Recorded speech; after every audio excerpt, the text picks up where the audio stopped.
थांनाय जिखिनि केबिनेटआव 41 गामि होदोंमोन सनितपुर आरो बिसनाथ डिस्ट्रिक्टआव बेयावथ' जा बारा गोजोननाय गैया बारु होयोबा खेबसेनो ज' होनायखौ जों मोजां मोनो बिदि 41टा होबाय थायोब्ला माने मास मोनथामजों 41टा बोसोरसेयाव 41टा होबाय थायोबा नों 1200-1300 गामिखौ खै बोसोर नांगोन गतिके बेनिखायनो खेबसेनो होयोबा मोजां जायो जाहाथे माने जिखिनि दा माबा होबाय 41टा गामि माखासे जिखिनि गामि दङ बैफोर बायसान्स जायाबा माने एसे उनफ्राव खस्थ' मोनगोन नामा जों बेखौ सानो माने सिगां केबिनेटआव 60टा गामि फैदोंमोन ओमफ्राय दाख्लैनि केबिनेटआव 41टा गामि सिगांनि जिखिनि 60टा गामि दंमोन सिगांनि 60टा गामिनि गेजेराव माखासे गामियानो दानजानानै दा 41टायाव किसुमान गामि हाबदों बेफोरावथ' जों किसुमान माबाखौ नुयो माखासेखौ दाननानै गाव गावनिखौ किसुमाना सोना लादों जों बेखौ सानो माने माबा मोनसे दङ आरो सिमुलगुरिखौ सिगाङाव बुंबाय थादोंमोन बारु दाथ' जिबायदि नुदों सिमुलगुरि लखिमपुरनि जिखिनि सिमुलगुरियाव बे गामियाथ' हाबनायनि आसायावनो गैया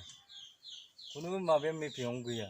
दा मा सिस्टेम खालामो दा गावसोरथ' बुंबाय थादों किसुमान कमिसननि मानसिफ्रा हाबगोन होननानै दा किसुमान सिमुलगुरिनि रायजो राजाफ्राबो जोंनाव फन बुहरगासिनो जों दिनैसिम एसे गोबाव नांबोनानै जों थाफानानै बयजोंबो बर' हिसाबै थाफानानै जोंनि गामिफ्रा बेखिनिया ससेया थालांबा गावसोर बहुत दुखु मोनदों आरो मोनफ्रोम खेथ्रआव बिसोरो बहुत खस्थ' मोनबोखानाय गतिके हाबफायोबा मोजां मोनोमोन होनना बुंदों आरो बिसोरो जिखिनि बड'लेण्ड रादाबा जि खोथा बुंदों दाख्लै जिखिनि 13 तारिख नामा 13 तारिखआव जिखिनि केबिनेटफ्रा 41टा गामि बिटिआर हाबदों बिनि उनावसो दाउ अमा फिसिनो मोनदों होनदों बिनि सिगाङाव मा दाउ अमा फिसिनो मोनाखैमोन ना जों माने बिराद माबा अबस्थायाव दंमोन नामा मा बाइक सालायनो मोनाखैमोन नामा बाइक सालायबानो हमोमोन नामा बे किसुमान माबायाव पर्टेलफ्राव किसुमान माबायाव आं जिबायदि नुयो सोंनायफ्रा माने एसे बिसोरनि सोंनाय सिस्टेमफ्रा एसे भुल आरो माने बर' हिसाबै जों आवगोलनिफ्रायनो बेयाव हादान जाबोनायनिफ्रायनो दिनैसिम मोजाङै दं आरो बारा गाज्रि थानायबो जायाखै माने गारि सालायनो मोनाखै दाउ अमा फिसिनो मोनाखै होननाया बे नङा आरो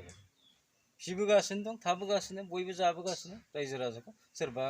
आफादनि नामाव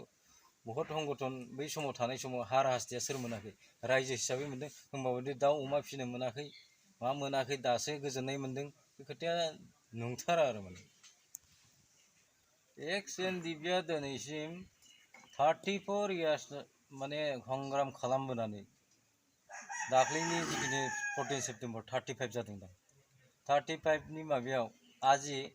6-7 हाजार जन मानसि थैनानै संग्राम खालामना दिनै बिटिआर gov of India gov of आसामजों सुक्ति खालामना बिटिआर मोनदों दा बेयाव सोरबा सासे सानै अबेबा टटेलि नङा अबेबा खावसे खावनैनि जिखिनि फरायसा हान्जाफोरनि दं बिसोर टटेलि गावसोरखौनो माने गावसिनि दैदेननायावसो लाबोदों होननाया बे बहुत दुर्भाग्यजनक जों बेखौ मालाबाबो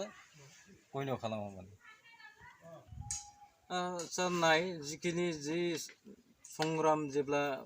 सुक्ति जेब्लानिफ्राय आफादा दाजेनदों बै समनिफ्रायनो बिसनाथ डिस्ट्रिक्टआव थाबो बहुत आफादा संग्राम खालामबोनानै बहुत गोबां माने मुंख्लं जाबोनानै नै मुंख्लंनि बिनिमयावसो दिनै गहपुरसिम बिटिआरआ फैदों आसलथे बे बिटिआरनि मेपखौ सोर बानायामोन गहपुरसिम आंनो बानायनाय बेखौ मालायखौ मा बुंनो सोरबायाव बुंबा माबा गैया बे मेपखौ सोर बानायदों अलरेडि माने बराजुलि बिमाजुलि ओरै साइडजों सोर बानायजोबदों बे खना खनला बे दफ्लागर साइडआव बे मेपखौथ' आंनो बानायजोबनाय सोरबाया बुंबा बेयाव खामानि गैया बेयाव आफाद हिसाबै आफादनि थ्रुयै जों मेप बानायनायाव जोंनो दायथ' मोननाय बेयाव सोरबाया बेयाव माने क्रेडिट लाना बेयाव लाब गैया माने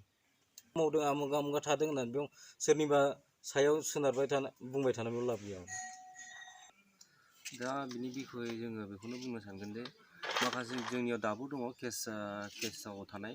माखासेफोरनियावहाय दासिमबो वारेन्टआ फैबाय थायो दासिमबो बेफोरो क्लियार जायाखै जोंनि मानसिफ्रा बिदिनो बहुत हाराहास्ति माखासे केसफोरखौ लानानै हाइनास नन हाइनासनि सायावहाय सोरबा बायदिया दिनैसिम गुबुन जायगायाव खारनानै दंहैयो दा बेफोरबायदिया दिनैसिम बिटिआर जादोंबाबो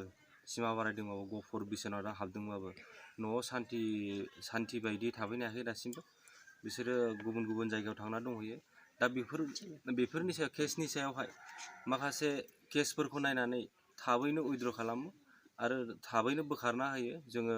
बिटिआर गभर्नमेन्ट आरो आसाम गभर्नमेन्टनि सायाव जों बेखौनो खावलायनो सानो जे माखासे जोंनि एक्स एनडिएफबि सेंग्राफोरनि सायाव जेसेबां केस दङ बेफोरखौ नायबिजिरनानै जाहाथे थाबैनो फोजोबना होयो थाबैनो बिसोरबो न'आव गोजोनै संसारखौ जाफैनो हायो जों बेखौनो लुबैयो।